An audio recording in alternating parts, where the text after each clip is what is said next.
All right, y'all. We back with another reaction right here on ABP Reactions, and right now we finna see what happens when a North Carolina rapper is shot and killed in his car months after speaking on his career downfall.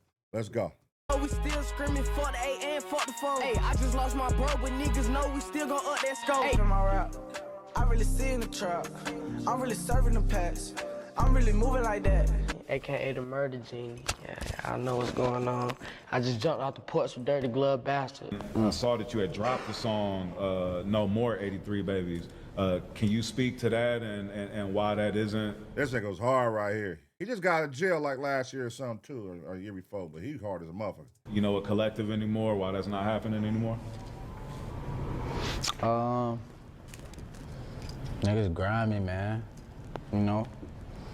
Niggas grimy. Niggas snakes. We got rats. We got niggas bite the cheese.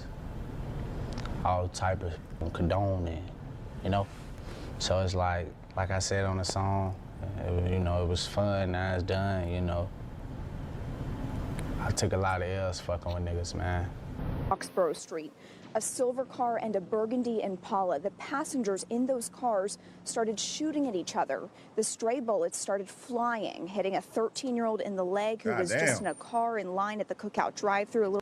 The grandmother of a 9-year-old killed in Durham this week says Zion person's death should be the damn, why they killing so many kids? What the fuck is going on? a wake-up call that brings officials together to do something about crime. We're following breaking news this morning. 2 men are dead and a woman is hurt after a shooting in Durham. You know, the thing about the rap industry in 2026 is people starting to weigh in the pros and cons a lot more than they used to. Some might still blame social media. Others might say people are simply waking up. But one thing is clear. A lot of artists are realizing the odds of making it in rap are even slimmer than making it to the NBA. Think about it. There's only one Drake. That's There's crazy. only one Taylor Swift, Gucci Mane, Lil Baby, etc. But rarely do we talk about Is that though? The odds of making it in the music business compared to the NBA is slimmer for hip hop. That's interesting. Damn.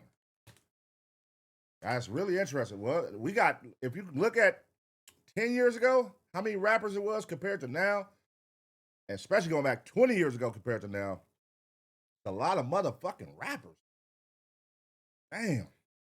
That is kind of crazy when you think about it. Artists who had a hit record were relevant for a year or two, and then suddenly everything started going downhill. Sometimes it is the contracts, personal decisions, or even the talent. But sometimes it's simply the reality of being labeled a one-hit wonder. But another conversation we don't have enough is about the artists who try to keep the same image of success to the public, even after the moment has passed. Because once the lights go out, the pressure does not. And in some cases, it pulls people right back into the environment they was trying to escape. Now, in the last 24 hours, one of 3 members from a rap group out of Durham, North Carolina, was reportedly shot and killed while sitting inside a vehicle. He was the youngest member of the group. Before the group formed, he was already pursuing music of his own. Later, they would gain attention, build a following, and even reach the point of getting signed.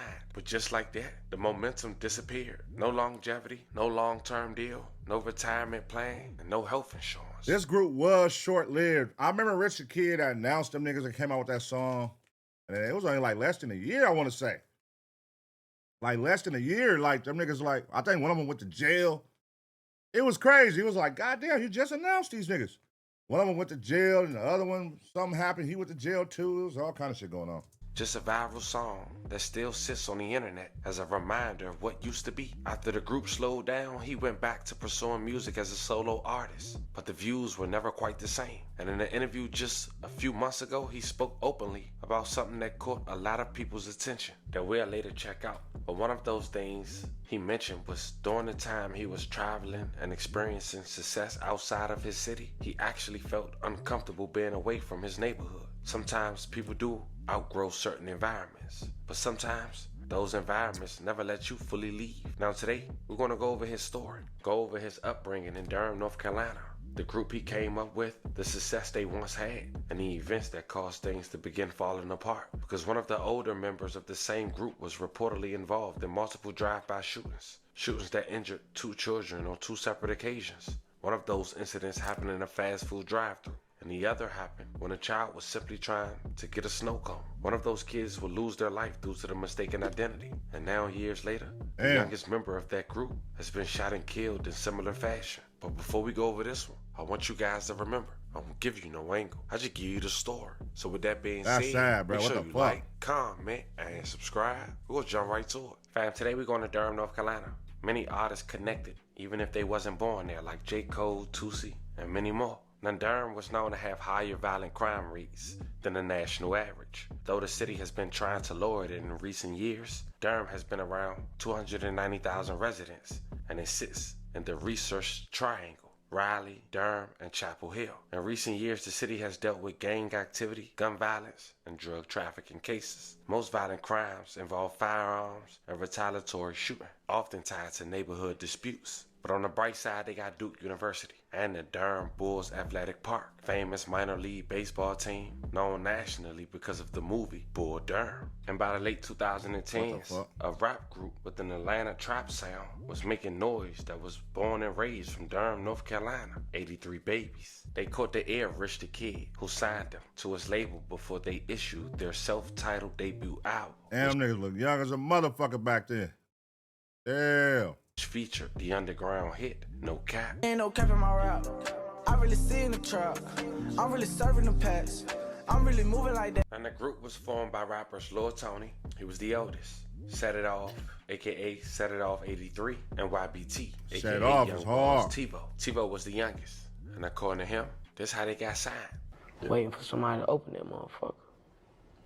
I felt like we were kicking that bitch in. I don't know what happened. Yeah. We still doing this shit though. How did Rich the Kid find you guys? A cameraman actually. The cameraman that be with him, shout out Marshall, my nigga Uncut. He used to play our music around him all the time. So eventually he gonna be like, who the fuck is them little niggas? You feel me? You get what I'm saying? And it went from there. Next thing I know, we got them in LA. I noticed he still got Rich the Kid chain on, the Rich Forever Music. So was he still signed to Rich? They said this was like 2 months ago, 3 months ago. Was he still signed to Rich the Kid? And shit with him, kicking it. In the studio with motherfuckers, big artists. Meek Mill, goddamn. It's hella people, but yeah, we end up getting signed and shit later on. Yeah, how would you describe your time being signed to Atlantic, right? Yeah. At the time, it was a happy moment, I ain't gonna lie, you feel me? I don't know, shit just weird vibes and shit. But yeah, it was happy. That check, you feel me? When that check hit, it was all good, I ain't gonna lie. We were doing that shit, though. Yeah. How did the song No Cap come about? Because you weren't on it at first, right? I wasn't on it. All right, so. Ain't no cap We in my made rap. it in Charlotte with, I forgot the name of the studio. It's where the baby used to record. His engineer used to record us and shit. Cause we were coming up. Like, he like, oh yeah, y'all the next big thing, you feel me? So, Lil Tony Set It Off, made the song. I ain't really like it at first, you feel me? It was another song that I hopped on that I thought was gonna go, you feel me? So we was in LA and Rich telling them like, tell YBT get on No Cap. I'm like, man, hell no, I don't want to get on it, you feel me? Johnny Dane pulled up on us on Do Our Grills and shit. He actually told me to get on the song. He like, Johnny Dane told you to get on the Johnny song? Dane and the dude Johnny Boy who be with him. He I like, ain't that about a bitch. Hold on. So you ain't gonna listen to Rich the Kid when Rich the Kid is the artist and he telling you, hey man, get on the song.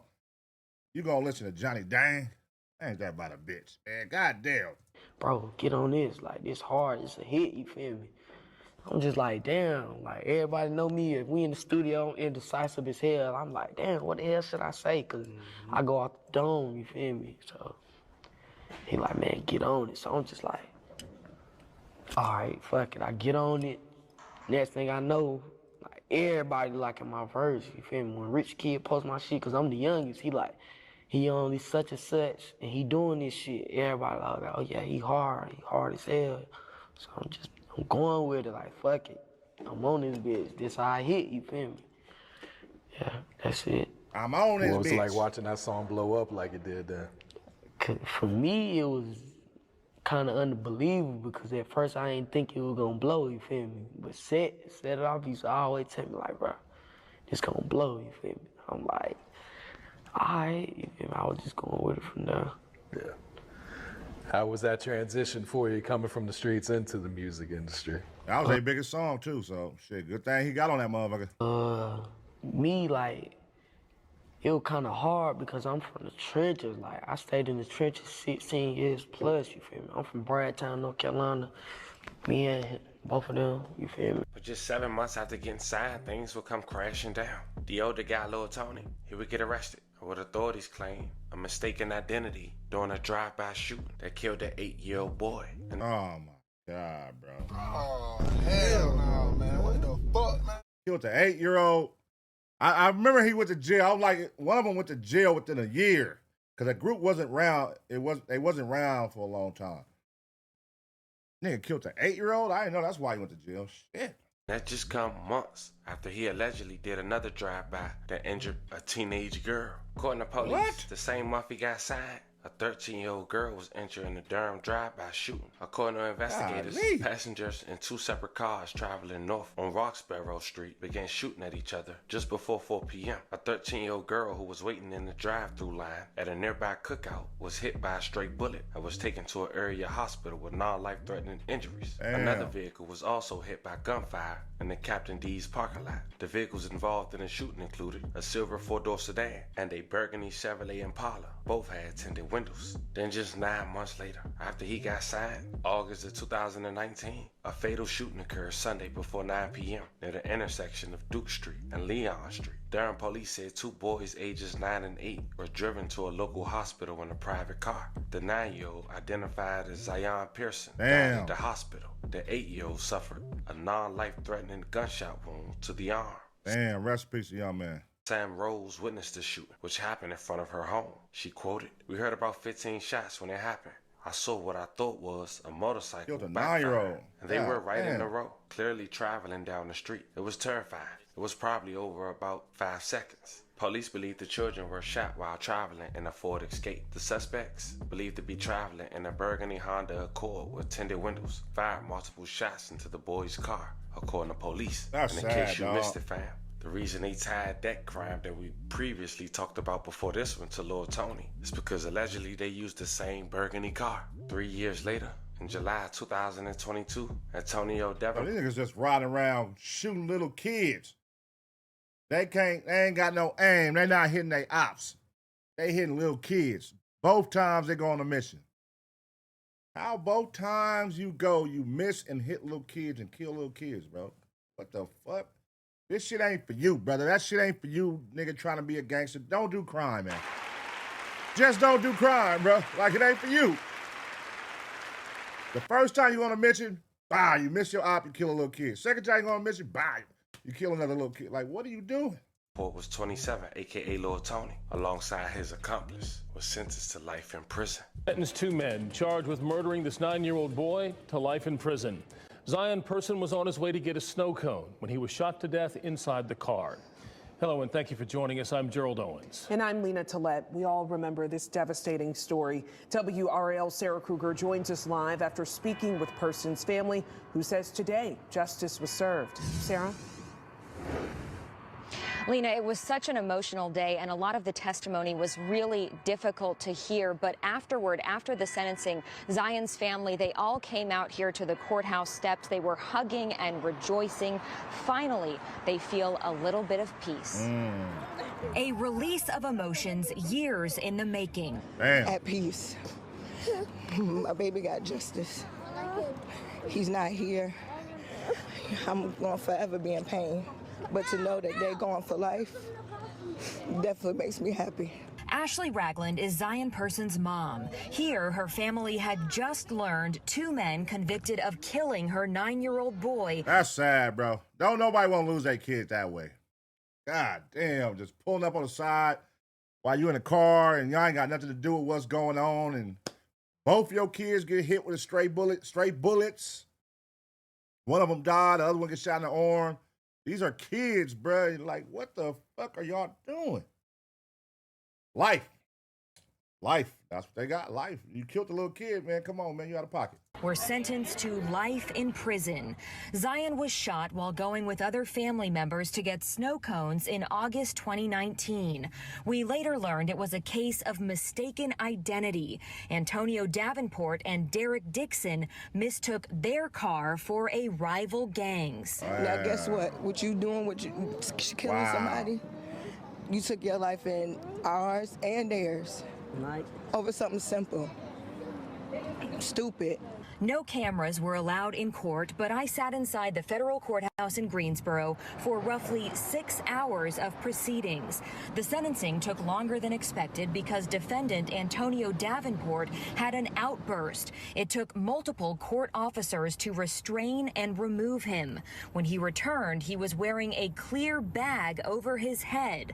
The judge said it was an anti-spit hood because Davenport had also spit on a court official. Damn. In court, we learned Davenport is also the suspect in the shooting of another child in Durham. Golly. 8 months before Zion was killed, a 14-year-old was shot in a cookout drive-thru. Prosecutors say Davenport pulled the trigger there, too. Assistant United States Attorney Joanna McFadden told the court his criminal career started at age 15, and he would not have stopped. With life in prison, now he will. And in court today, we heard a lot about gangs and the terror they are imposing in Durham. The judge... That's a cold rap sheet right there. You in jail, nigga, for basically shooting at little kids and killing little kids. You killed one, you shot two. Two more. Like, you not gonna get no respect up in that motherfucker, bro. Like, killing kids and shooting kids, nigga. Acknowledged that while he can put away these two men for life, that is really only the tip of the iceberg. And in court here today, he asked the question a lot, what to do about gang violence in Durham. The third and final defendant in this case, Deval Magwood, will be sentenced here in Greensboro tomorrow. Now, before Lil Tony got sentenced, Rich the Kid was asked about this on Vlad. This is what he had to say. And then I remember you would actually DM me about 83 Babies. Mm-hmm. So you and I were talking about me doing an interview with 83 Babies, and you were going to do an interview as well, and we are going to get through all that. And then the news broke that little Tony was arrested for a shooting. Mm-hmm. I guess a 9-year-old boy got killed, another 8-year-old boy got injured. You ain't trying to talk about 83 that. Babies actually issued a statement on their Instagram saying little Tony will no longer be a part or associated with the group. When you heard that news, I mean, did you know? Because 83 Babies is 3 guys, right? Mm-hmm. Did you know all 3 of them pretty well? Not like I know them well, you know, but you never know what can happen. Man, take that goddamn mask off, man. Hey, man, goddamn quarantine era was crazy, man. Goddamn, look at this shit. You can't even understand what the fuck you talk about, man. Take the goddamn mask off so we can hear you, man. That's an ongoing case. I don't really want to. No, we're not going to talk about the case at all. It's still an open case because he's actually facing life in prison if convicted. But is the group still going on without him? Yeah, the group's still dropping music. Okay.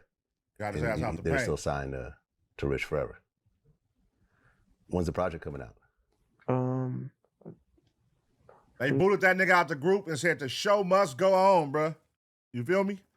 You had an opportunity. You rather take that and ride around shooting at little kids. We still got to keep the group going. He probably gave y'all a bag. He probably like, hey, I got to make my money back before I could just say, fuck this group. But yeah, you up out of here because your name affiliated to what we got going and a good look.